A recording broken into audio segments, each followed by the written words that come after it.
Contribution. C'est au siège de son ministère que jeudi 24 juin Abdelhamid Hamdani, ministre de l'Agriculture, a accordé un entretien à la chaîne TV de l'Institut national de la vulgarisation agricole, INVA. Cela a été l'occasion d'un premier bilan concernant la relance de la culture du colza en Algérie. Il a fait part de résultats encourageants et a exprimé un souhait, la poursuite de ce programme pour les années à venir. Un couple se met à l'agriculture bio. Quand le bonheur est réellement dans le pré, une opération menée tambour battant sans conteste, Monsieur Hamdani peut mettre à son actif le succès de l'opération colza. Ce programme fait suite à la demande du président Abdelmadjid Tebboune de trouver des substitutions aux importations. Sur le terrain, on a assisté à une réelle mobilisation des services agricoles, agriculteurs et transformateurs. Entre pénurie et abondance, l'Algérie ne sait pas gérer son agriculture très tôt. L'ensemble des membres de la filière oléagineux a été étroitement associé à l'opération. Semer 3000 hectares de colza. Que ce soit au siège du ministère ou de l'Institut technique des grandes cultures, ITGC, la concertation a été la règle. Sakri Mohamed Lerdi, DG de l'ITGC et directeur du comité national de pilotage, a multiplié les contacts entre les opérateurs de la filière. 3 transformateurs ont répondu présents dans ce vital et le groupe Semoulerie industrielle de la Mitidja, SIM. Du côté des agriculteurs, ceux de la région de Constantine ont été particulièrement intéressés. C'est le cas de Haroun Mohamed, agriculteur à Ain El Bey et co-gestionnaire d'Agro-Enrubanage, une société de prestation de services en matière de fourrage. Nous avons les semences. Prenant la parole pour les agriculteurs de lait du pays, Mohamed Haroun déclarait en début de campagne à l'adresse du ministère. Nous avons déjà avancé sur l'organisation du premier pôle à lait pour l'identification des agriculteurs qui vont démarrer cette saison la culture du colza. Constantine, Mila, Annaba également en attendant les autres vilayas Sétif, Skida, Tarf.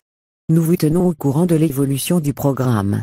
Mi-novembre Emel Sacré relayait un message de Maghreb oléagineux. Vous demandez quel était l'intérêt d'introduire des oléagineux dans une rotation céréalière? En climat méditerranéen, le rendement d'un blé en rotation semé notamment après un colza est de 14 quintaux supérieur à celui d'un blé semé en monoculture. Face aux critiques, le ministre confirmera que la culture du colza ne vient pas concurrencer les céréales. Les superficies ont été semées sur les terres laissées en jachère, c'est-à-dire les terres mises en repos. Fin octobre, à l'occasion d'une réunion de suivi tenue au siège de l'ITGC, la direction de cet institut pouvait annoncer aux agriculteurs partenaires de l'opération. La semence d'importation est déjà en Algérie et elle leur parviendra dans les délais. Les semaines suivantes, les semences arrivent chez les agriculteurs souhaitant faire l'expérience du colza. Sur les réseaux sociaux, photos à l'appui, Amin Bencharif agriculteur à Innas indique avoir semé 12 hectares de colza de la variété Invigor. Tout au long du printemps les semis se poursuivent. Bien qu'il existe des variétés à semer en automne, dans un premier temps, les services agricoles ont préféré des variétés de printemps. Réduire les pertes à la récolte début mai, à Soukara, les colzas sont en fleurs. Nabil Atmania, cadre de l'ITGC est à Tifache. À la ferme pilote Youssef El Tayeb, il anime une séance de vulgarisation sur le réglage de la moissonneuse-batteuse. Ces conseils n'auront pas été inutiles car les siliques, gousses, de colza présentent la particularité de s'ouvrir en cas de surmaturité, ce qui occasionne des pertes à la récolte. Les moissonneuses-batteuses utilisées pour les céréales ont besoin de réglages spécifiques lorsqu'il s'agit de colza. Abdelhamid Hamdani rappellera que des formations ont été dispensées sur le terrain et non pas des formations académiques. Outre l'importation de semences de colza et d'herbicides, les services agricoles ont tenu à ce que le groupe public m'importe 200 kg colza. Il s'agit de barres de coupe verticales permettent de réduire les pertes à la récolte, c'est dire le soin apporté à l'opération. Le matériel sera livré à temps et immédiatement installé. Fin avril, Mohamed Leagdi Sakri est en déplacement à Abrar puis à Ouargla. Il visite plusieurs parcelles de colza sous pivot d'irrigation. Les plantes présentent un bel aspect avec de très nombreuses siliques particulièrement bien développées. À l'issue de la visite, il conclut. Pronostic de récolte hautement favorable. Il entrevoit déjà pour la prochaine campagne la possibilité de semer 50 000 hectares. À la mi-mai à Eloué, le colza est déjà mûr. Commune de Bakacha, le Vali a effectué le déplacement pour le lancement officiel de la récolte. L'ensemble des représentants des services agricoles sont présents. Sous une tente, des posters permettent de rappeler les objectifs de l'opération colza. Près d'une parcelle de 9 hectares, une moissonneuse-batteuse n'attend que le signal de départ. Sur l'engin est fixé l'emblème national. Le valet donne enfin le signal de la moisson. Mi-mai, Mohamed Haroun arpente ses parcelles de colza. Là aussi les siliques sont nombreuses et bien remplies. Il estime le rendement à 20 quintaux par hectare. 3 semaines plus tard, les parcelles sont prêtes à être récoltées. Déjà les siliques les plus mûrs perdent leurs graines. Il est inquiet. La moissonneuse-batteuse a 2 jours de retard. Finalement, elle arrive. Le ministre n'a pas manqué de rappeler que la sécurité alimentaire passait par la capacité à produire des semences et que concernant les surfaces de colza récoltées, si une partie allait à la production d'huile de table, l'autre était réservée à la production de semences.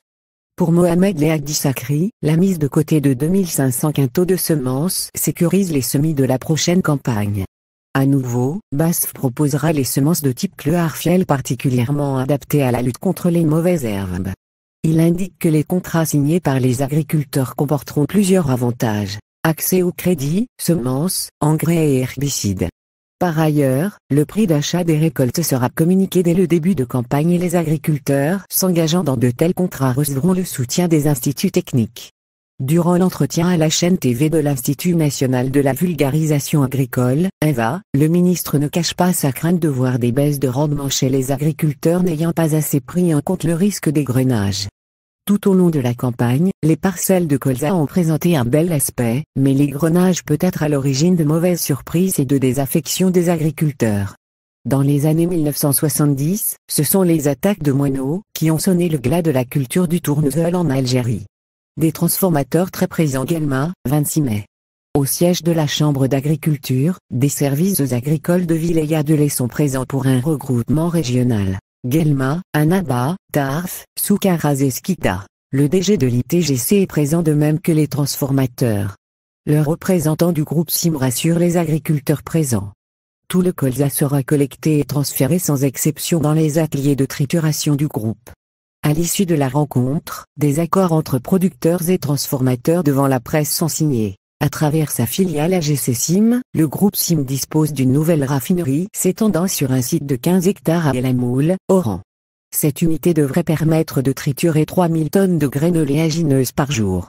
En plus de la trituration et de l'extraction, le groupe dispose d'une unité de raffinage, ce qui lui a permis de lancer dès juillet 2019 l'huile de table SIM, Baya. Lors de la récolte, on a pu voir des camions arborant le SIM prendre livraison des big bags contenant les précieuses graines.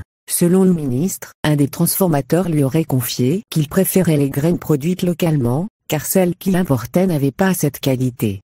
Un ingénieur travaillant chez un triturateur a tenu à rappeler que les quantités produites localement étaient minimes et qu'elles ne couvraient qu'un à 2 jours de fonctionnement de l'usine de trituration. Le colza permet d'obtenir de l'huile mais aussi un résidu, tourteau, qui peut être utilisé comme aliment du bétail. L'ITGC confirme que l'Office des aliments du bétail, ONAB, s'engage à les acheter. Une fierté non dissimulée fin juin, dans les locaux de l'ITGC, Salah Kaouki, le secrétaire général du ministère de l'Agriculture, réunit les principaux acteurs de la filière. Sur une table, des échantillons de graines et d'huile de colza sont étalés. Tout au long de cette campagne, Nabil Atmania n'a pas ménagé sa peine. C'est une fierté non dissimulée qu'il aime montrer ce type d'échantillons issus du terroir local. Durant la réunion, les premiers chiffres tombent, ce sont près de 14 000 quintaux de colza qui ont été collectés.